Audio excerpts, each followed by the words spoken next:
Hello friends, అందరికీ సంక్రాంతి శుభాకాంక్షలు. So ఈరోజు మనం ఐఆర్ఎఫ్సి ఐపీఓ గురించి కంప్లీట్ డీటెయిల్స్ చూద్దాం. దాని యొక్క స్ట్రెంగ్స్, వీక్నెస్, ఆ బిజినెస్ మోడల్ ఏంటి, వాళ్ళ ప్రొడక్ట్స్ ఏంటి, వాళ్ళ రెవెన్యూ ఎక్కడి నుంచి వస్తుంది, తర్వాత ఐపీఓకి డేట్స్ కూడా మనం చూద్దాం. ఫస్ట్ మనం చూసినట్లయితే ఇది ఫైనాన్స్ రిలేటెడ్ కంపెనీ అనమాట. సో ఇది కంప్లీట్ అండర్ గవర్నమెంట్లో ఉంటుంది. సో వీళ్ళు ఏం చేస్తూ ఉంటారంటే రైల్వేస్, ఐఆర్సిటీసీ వాళ్ళకి ఫైనాన్స్ అనేది చేస్తూ ఉంటారనమాట. సో వన్స్ మనకి రైల్ ప్రిపేర్ చేయాలంటే వాటి యొక్క గూడ్స్ కానీ, ట్రక్స్ కానీ, లేకపోతే వ్యాగన్స్ కానీ, కోచెస్ కానీ ఇవన్నీ కావాల్సి వస్తాయి. సో అలాంటి చేయాలంటే కంప్లీట్గా ఎక్కువ అమౌంట్ కావాల్సి వస్తుంది. సో ఈ ఐఆర్ఎఫ్సి కంపెనీ ఏం చేస్తుందంటే ఐఆర్ఎస్సిటీసీ కానీ వీటికి ఫైనాన్స్ అనేది చేస్తూ ఉంటుంది అనమాట. సో వీళ్ళకి ఇంకో సెగ్మెంట్ వచ్చేసరికి ఆ రైల్వే ఇన్ఫ్రాస్ట్రక్చర్ అంటే ఏంటంటే స్టేషన్ ఉన్నప్పుడు ఆ స్టేషన్లో వీళ్ళు ఏం చేస్తారంటే దాన్ని కంప్లీట్గా డెవలప్ చేసేసి దాన్ని లీజ్కి ఇస్తూ ఉంటారనమాట. సో అక్కడి నుంచి కూడా వీళ్ళకి రెవెన్యూ అనేది వస్తుంది. నెక్స్ట్ వీళ్ళ స్టాక్ అసెట్స్ వచ్చేసరికి వ్యాగన్స్, ట్రక్స్ ఇవన్నీ వీళ్ళు లీజ్కి ఇస్తూ ఉంటారు అనమాట. ఆ లీజ్ పీరియడ్ అనేది అరౌండ్ 25 to 30 years ఇలా లాంగ్ టర్మ్ అనేది వాళ్ళు ఇస్తూ ఉంటారు. నెక్స్ట్ ఇవి ఏ ప్రోడక్ట్స్ అనేది లీజ్కి ఇస్తుందని చూసినట్లయితే రోలింగ్ స్టాక్ అసెట్స్ అంటారు వీటిని. సో వీటిలో లోకోమోటివ్స్, కోచెస్, వ్యాగన్స్ అంటే ట్రక్స్ కానీ లేకపోతే ఇవన్నీ కోచెస్, సో కంప్లీట్ ప్రోడక్ట్స్ అనే వాటికి ఇది ఫైనాన్స్ అనేది ఇస్తూ ఉంటుంది. నెక్స్ట్ వాళ్ళ బిజినెస్ మోడల్ మనం చూసినట్లయితే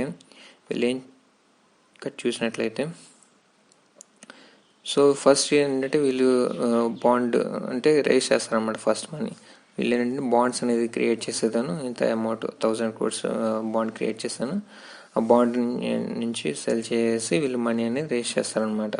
సో ఆ మనీ రేస్ చేసి ఆ మనీని రైల్వేస్కి ఇస్తారనమాట. రైల్వేస్కి మనీ ఇస్తారు. సో దాని తర్వాత ఏంటంటే ఇండియన్ రైల్వేస్ ఏంటంటే వాటిని డెవలప్ చేస్తుంది అనమాట. డెవలప్ చేసిన తర్వాత ఈ ఐఆర్ఎఫ్సి అనేది ఏంటంటే లీజ్కి ఇస్తుంది అనమాట. ఒక 20 years, 30 years అలా లీజ్కి ఇచ్చేది. ఆ లీజ్ రెంటల్స్ అనేది ఐఆర్సిటీసీ నుంచి ఐఆర్ఎఫ్సికి వస్తుంది అనమాట. సో అలా వీళ్ళకి రెవెన్యూ అనేది వస్తుంది అనమాట. ఈ వచ్చిన రెవెన్యూ నుంచి వీళ్ళు ఏం చేస్తారంటే ఆ బాండ్ ఎవరైతే కొంటారో వాళ్ళకి ఆ బాండ్స్ కొన్న వాళ్ళకి ఇస్తుంది అనమాట. సో ఇలా రెవెన్యూ అనేది వీళ్ళు జనరేట్ చేస్తూ ఉంటారు. నెక్స్ట్ వీటి యొక్క రిజల్ట్స్ మనం చూసినట్లయితే 2018 to 2020. సో ఇక్కడ మనం చూసినట్లయితే టోటల్ ఇన్కమ్ ఉంది కదా, టోటల్ ఇన్కమ్ మనం చూసినట్లయితే 2018కి వచ్చేసరికి 92,000 millions అనేది వీళ్ళు జనరేట్ చేశారు. అదే 2019కి వచ్చేసరికి 109 millions అనేది వీళ్ళు జనరేట్ చేశారు. 109,000 మీన్స్. దెన్ ఇప్పుడు కరెంట్ 2020 ఇయర్కి వచ్చేసరికి 1,34 millions అనేది వీళ్ళు జనరేట్ చేశారనమాట. సో ఇయర్ ఆన్ ఇయర్ అనేది ఇది ఇంక్రీజ్ అవుతాం మనం చూడొచ్చు. నెక్స్ట్ సేమ్ అదే మనకి ప్రాఫిట్లో కూడా అవుతుందన్నమాట. ప్రాఫిట్ ఫర్ ద ఇయర్ ఇక్కడ మనం చూసినట్లయితే 31,000 millions అనేది వీళ్ళు జనరేట్ చేశారు 2020లో. 2019కి వచ్చేసరికి 21,000 millions అనేది వీళ్ళు జనరేట్ చేశారు. సో మనం చూసినట్లయితే ఇయర్ ఆన్ ఇయర్ అనేది ఇంక్రీజింగ్ మోడ్లో ఉందన్నమాట. సో అది చాలా మంచి పాజిటివ్ అని చెప్పేసి మనం కన్సిడర్ చేయొచ్చు. నెక్స్ట్ వీళ్ళు మనీ రేస్ చేయాలంటే, వీళ్ళు బాండ్స్ని కనుక సెల్ చేయాలంటే వీళ్ళకి రేటింగ్స్ అనేది ఉంటుందన్న, బాండ్ రేటింగ్ అనేది వీళ్ళు ఉంటుందన్నమాట. సో వీటిలో మన ఇండియన్ కంపెనీస్ రేటింగ్స్ వచ్చేసరికి క్రిసిల్, ఐక్రా, కేర్ ఇవి రేటింగ్స్ అనేవి ఇస్తూ ఉంటుంది అనమాట ఆ బాండ్స్కి. సో వీళ్ళ రేటింగ్స్ మనం చూసినట్లయితే రేటింగ్స్ అనేవి కొద్దిగా బాగానే ఉన్నాయి అనమాట. A stable, AAA stable, AAA short term rating, long term rating. Short term అంటే 1 year బిఫోర్ అలా ఉండేవి, లాంగ్ టర్మ్ అంటే ఏంటంటే 1 year తర్వాత అలా ఉండేవి. సో చూసినట్లయితే చాలా మంచిగా ఉన్నాయి. సో ఇక్కడ మనం చూసినట్లయితే ఫారెన్ రేటింగ్ ఏజెన్సీస్ కూడా మనం చూసినట్లయితే కొంచెం యావరేజ్ రేటింగ్స్ అనేవి వీళ్ళు ఇవ్వడం మనం చూడొచ్చు. ఇదేంటంటే ఫారెన్ కరెన్సీ రిలేటెడ్ కాబట్టి సో కొంచెం నెగిటివ్గా ఉంటుంది అది. నెక్స్ట్ మనం చూసినట్లయితే కంపెనీ స్ట్రెంగ్స్ మనం చూసినట్లయితే ఇది కంప్లీట్గా ఓన్లీ ఈ సెక్టర్లో వచ్చేసరికి ఇది ఒకటే స్టాక్ మనం చూడొచ్చు అనమాట. సో ఓన్లీ రైల్వే ఏంటంటే ఈ కంపెనీ నుంచే మ్యాక్సిమం ఫైనాన్స్ అనేది తీసుకోవడం మనం చూడొచ్చు. సో ఇదేంటంటే గవర్నమెంట్తో కూడా కంబైన్ అయ్యి ఐఆర్సిటీసీకి అనేది ఫైనాన్స్ అనేది చేస్తూ ఉంటుంది. సో వీళ్ళు ఐఆర్సిటీసీకి కాకుండా మిగతా కొన్ని రైల్వే సెక్టర్ కంపెనీస్ వచ్చేసరికి ఆర్వీఎన్ఎల్, రైల్ వికాస్, ఐర్కాన్ ఇలాంటి కంపెనీస్ కూడా వీళ్ళు ఫైనాన్స్ అనేది చేస్తూ ఉంటారు అనమాట. సో వీళ్ళు మెయిన్ ఫైనాన్స్ ఎక్కడి నుంచి రేస్ చేస్తారంటే బ్యాంక్స్ నుంచి కానీ, లేకపోతే అదర్ ఫైనాన్షియల్స్ అంటే ఎల్ఐసి నుంచి కానీ ఇలాంటి కంపెనీస్ నుంచి వీళ్ళు రేస్ చేసి, లేదా బ్యాంక్స్ నుంచి రేస్ చేసి ఆ డబ్బులు అనేది వీళ్ళు జనరేట్ చేస్తారనమాట. నెక్స్ట్ స్ట్రాంగ్ ఫైనాన్షియల్ పర్ఫార్మెన్స్ మనం చూడొచ్చు. వీళ్ళ మేనేజ్మెంట్ కూడా చాలా స్ట్రాంగ్ మేనేజ్మెంట్ మనం చూడొచ్చు. సో వీళ్ళకి బాగా ఎక్స్పీరియన్స్ ఉంది వాళ్ళ సెక్టార్లో సంబంధించి. సో మ్యాక్సిమం ఎక్కువ మంది ఫైనాన్స్ సెక్టార్లో ఉన్నారు కాబట్టి చాలా మంచి ఎక్స్పీరియన్స్ ఉన్న టీం అని చెప్పేసి మనం చెప్పవచ్చు. సో మనం ఇంకోటి కన్సిడర్ చేయాల్సిందంటే ఇది మోనోపోలీ స్టాక్ అని చెప్పేసి మనం కన్సిడర్ చేయొచ్చు.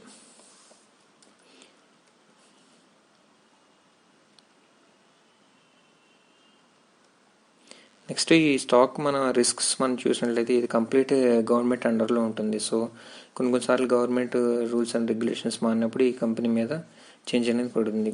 ప్లస్ ఏంటంటే ఇది కంప్లీట్గా ఐఆర్సిటీసీ మీద డిపెండ్ అయి ఉంటుంది అనమాట. సో ఐఆర్సిటీసీ నుంచి ఏదైనా రూల్స్ మారినా కానీ ఏంటంటే వీళ్ళకి ఫైనాన్స్ కాకుండా వేరే ఫైనాన్స్ కానీ చూసుకున్నట్లయితే వీళ్ళకి కొంచెం ఇన్కమ్ రావడం అనేది తగ్గిపోతుంది అనమాట.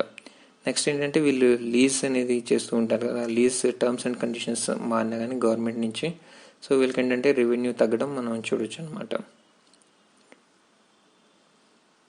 నెక్స్ట్ ఏంటంటే వీళ్ళు కొన్ని ఐఆర్సిటీసీ ఏంటంటే ఎన్బిఎఫ్సిస్ కానీ అదర్ బ్యాంక్స్ నుంచి కూడా రెవెన్యూ ఫైనాన్స్ రేస్ చేసినప్పుడు ఈ కంపెనీస్ ప్రిఫర్ చేయనప్పుడు కొంచెం వీళ్ళకి చాలా రిస్క్ అనేది మనం కన్సిడర్ చేయాలి.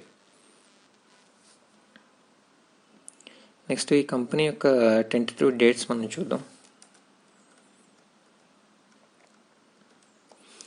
సో దీని ఇష్యూ సైజ్ వచ్చేసరికి 4,455 crores. దీని ప్రైస్ బ్యాండ్ వచ్చేసరికి 25 to 26 rupees. So total bid వచ్చేసరికి 575 షేర్స్. సో 1 లాట్ వచ్చేసరికి 14,950 రూపీస్ అవుతుంది. సో మ్యాక్సిమం రీటైల్ కేటగిరీలో 13 లాట్స్ వేయచ్చు. సో వీళ్ళు ఎంత ఆఫర్ చేస్తున్నారంటే క్యూఐబీస్కి 50%, ఎన్ఐబీసీకి 15%, రీటైల్కి వచ్చేసరికి 35% అనమాట. సో గవర్నమెంట్ కరెంట్లీ 100% స్టేక్ అనేది హోల్డ్ చేస్తూ ఉంది. సో దాంట్లో నుంచి 14% అనేది ఫ్రెష్ ఇష్యూ చేస్తున్నారు. కొంత ఆఫర్ ఫర్ సేల్ 14% చేస్తున్నారు, కొంత ఫ్రెష్ ఇష్యూ అనేది వీళ్ళు జనరేట్ చేస్తున్నారు అనమాట. సో వీళ్ళు ఈ క్యాపిటల్ని యూజ్ చేసి కంపెనీ గ్రోత్కి ఉపయోగిస్తారు. కంపెనీ గ్రో అవ్వడానికి ఎక్కువగా వీళ్ళకి ఫైనాన్స్ కావాల్సింది కాబట్టి సో ఇలా ఈ ఫైనాన్స్ అనేది యూజ్ చేస్తూ ఉంటారు. నెక్స్ట్ వీటి టెంటేటివ్ డేట్స్ చూద్దాం. ఆ టెంటేటివ్ డేట్స్ చూసే ముందు మీకు కనుక నా ఎక్స్ప్లెనేషన్ నచ్చినట్లయితే ఒకసారి లైక్ చేయండి.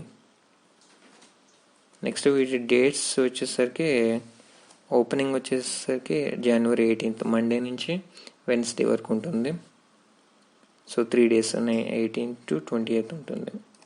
సో నెక్స్ట్ అలాట్మెంట్ అయ్యేసరికి 25th అవుతుంది. సో 25th అలాట్మెంట్ అవుతుంది.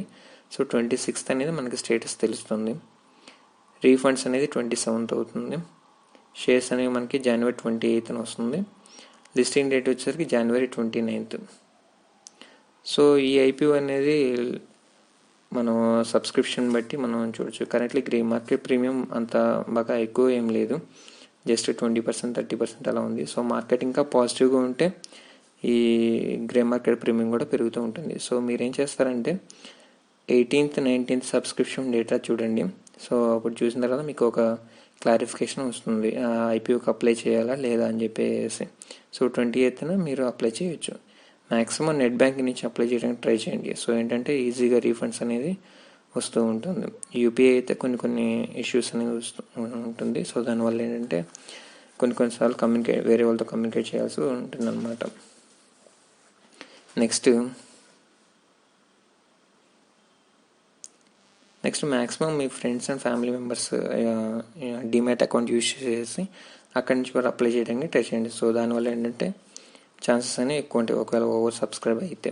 వీళ్ళ మెయిన్ పాజిటివ్ వచ్చేసరికి రైల్వేస్ అనమాట. సో రైల్వేస్ ఎంత బాగా గ్రో అవుతూ ఉంటుంటే, ఇన్ఫ్రాస్ట్రక్చర్ ఎంత గ్రో అవుతూ ఉంటే ఈ కంపెనీకి అంత పాజిటివ్ అనమాట. లేదు ఎక్కువ మంది రైల్వేస్ కాకుండా టూరిజం లైక్ ఫ్లైట్స్ ఇలాంటివి ప్రిఫర్ చేస్తూ ఉంటే ఇది కొంచెం వీటికి నెగిటివ్గా మనం కన్సిడర్ చేయొచ్చు. సో ఫ్యూచర్లో రైల్వేస్ బాగానే ఉండొచ్చు. సో దానివల్ల ఈ కంపెనీ కొంత పాజిటివ్ అని మనం కన్సిడర్ చేయాలి. That's it about this IRFC IPO. ఇంకా మీకు ఏదైనా స్పెసిఫిక్ స్టాక్ రిలేటెడ్ డౌట్స్ ఉంటే కింద కామెంట్ సెక్షన్లో పింక్ చేయండి. మీకు కనుక నా ఎక్స్ప్లెనేషన్ నచ్చినట్లయితే లైక్ చేయండి, షేర్ చేయండి. Thank you.